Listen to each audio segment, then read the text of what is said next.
اس کو کتنا اندھیرا ہے دائیں بائیں، یہاں کوئی چیونٹی چل رہی ہو کون دیکھے گا اس اندھیرے میں؟ لیکن اللہ اپنے دیکھنے کی مثال دیتا ہے کہ یرا دبیب النملۃ السوداء علی الصخرۃ الصماء فی اللیلۃ الظلماء، کہ اللہ اس طرح دیکھنے کی طاقت رکھتا ہے کہ یہ جیسے اندھیری رات ہے، کالا پہاڑ ہو، کالی رات ہوگی، کالی چونٹی ہو گئی اور کالا پتھر ہو گیا، 3-4 اندھیرے اکٹھے ہو گئے۔ اللہ اپنے دیکھنے میں کتنا کامل ہے۔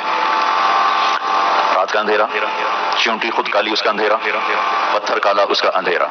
اب وہ آسمان والا عرشوں والا رب وہ یہ نہیں کہہ رہا کہ میں اس چونٹی کو دیکھ رہا ہوں، دبیب النملہ، دبیب کسے کہیں؟ چونٹی اپنے حقیر پاؤں کے ساتھ جب چلتی ہے تو جہاں بھی چلتی ہے وہاں نشان ضرور پڑتا ہے۔